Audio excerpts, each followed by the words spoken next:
Hello and welcome to today's edition. In this lesson, we'll explore three major kingdoms of ancient West Africa: Ghana, Mali, and Songhai. We'll learn about their politics, military, economy, and culture.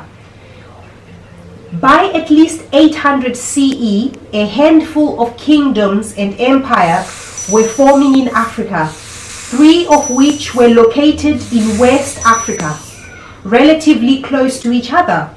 They were the three kingdoms of Ghana, Mali, and Songhai. These three kingdoms settled along regions near the Niger River. In this lesson, we'll take a look at these three kingdoms. Let's start with Ghana. Most of what we know about Ghana comes from texts written by Muslims recording the geography of Africa after their conquest of North Africa. The Ghana Empire, which was sometimes called the Ouagadougou Empire, lasted from some time before 830 CE to around 1235 CE. Their main capital city of Koumbi Saleh, located just on the edge of the Sahara Desert, which was really made up of two separate cities. However, given how many people lived between the two, they were practically connected. The first half, known as El Gaba, was the political district and housed the king. The other half, the name of which has been lost, was the business district and was mostly inhabited by Arabic Muslims. The economy. Ghana was one of the earliest African empires to develop an extensive trade range, thanks to mostly their ability to domesticate and use camels for transportation. Though Ghana obtained goods through tribute from its loyal chiefdoms in the region, they were a force to be reckoned with for trade. Ghana traded gold, ivory, and salt in exchange for manufactured goods such as textiles and leather goods from as far as North Africa, the Middle East, and Europe. Politics. As mentioned above, the Ghana Empire was primarily ruled by a king who had several officials to offer advice. However, little is known about the politics of Ghana beyond that. They were able to maintain their rule for several centuries, though, and were able to oppose several rival independent kingdoms and movements, and extended their influence over much of the Sudan. By 1340, it was absorbed by the Mali Empire. Though it was allowed to function as a sort of separate state at the time, so long as it was still loyal to Mali. Let's discuss about Mali. The Mali Empire, or sometimes known as the Mandingo Empire, was founded in 1230 CE by Sundiata Keita. Known for its wealth and power, the Mali Empire became one of the largest of the West African kingdoms. This was also because it had several loyal vassal states, including the former Empire of Ghana.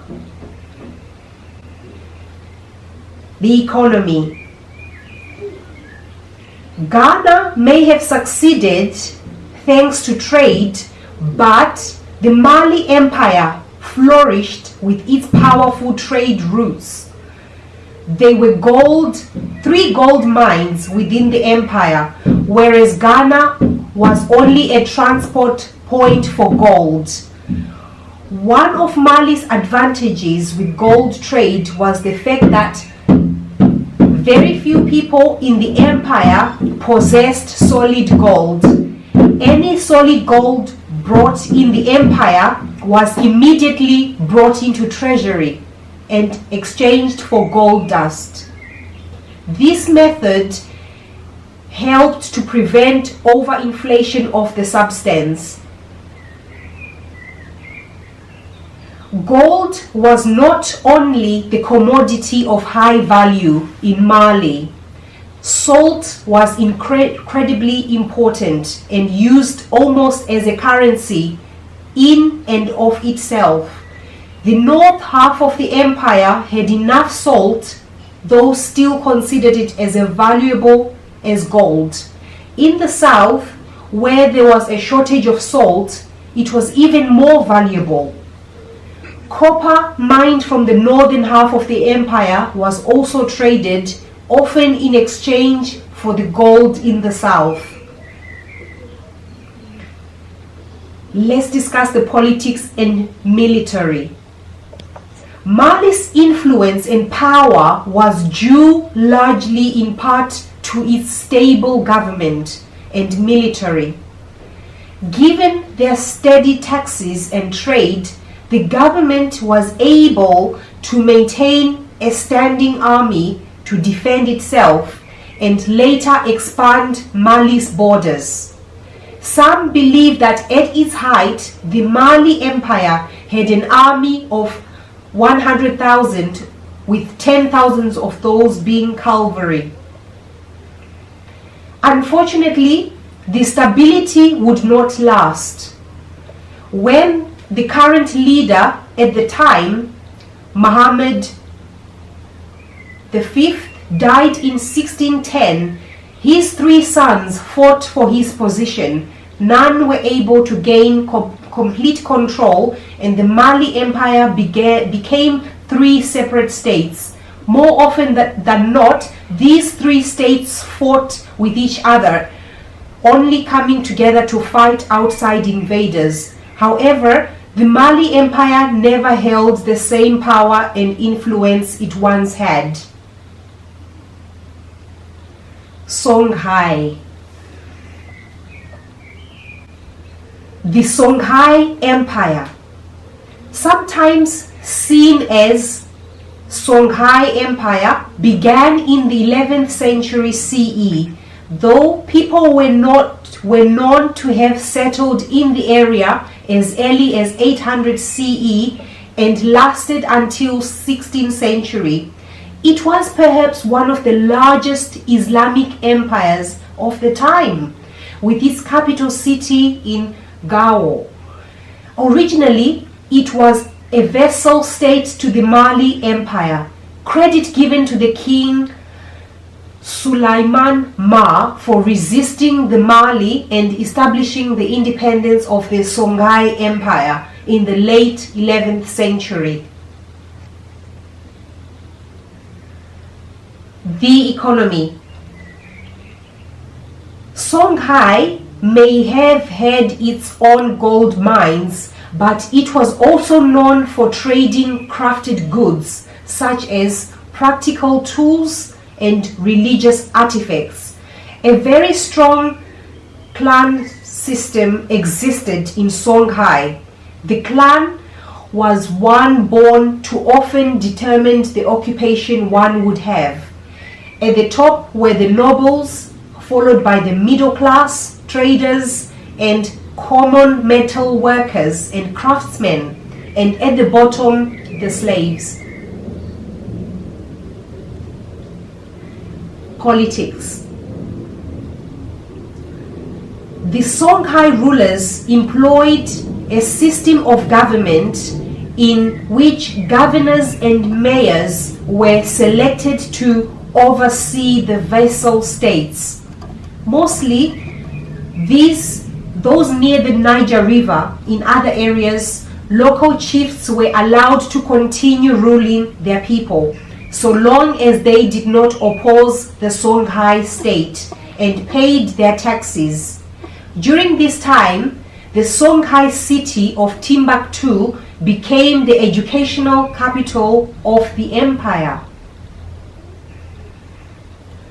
The fall of Songhai was a result of civil war and invasion from Morocco. Following the death of an emperor, a war for succession arose, weakening Songhai's power. Morocco took advantage and in 1591 was victorious against Songhai, despite being outnumbered, and sacked the city of Goa, dividing the empire. Let's have a lesson summary of what we've discussed today. While there were many settlements in ancient West Africa, three major kingdoms emerged in that area. The Ghana Empire, the oldest of the three, was one of the first to develop a long-distance trading, but it was later absorbed by the Mali Empire. The Mali Empire, with its large gold and salt trade and large military, was a force to be reckoned with, though throughout much of West Africa, and had several vassal states, making it the larger of the three empires. The Songhai Empire took independence from Mali and forged its own powerful empire. Trading in craft goods and gold, it held much influence over the area. These three empires were the major powers that influenced much of West Africa prior to colonization. Thank you very much for listening to this day's edition of Africa Day. Stay tuned for more.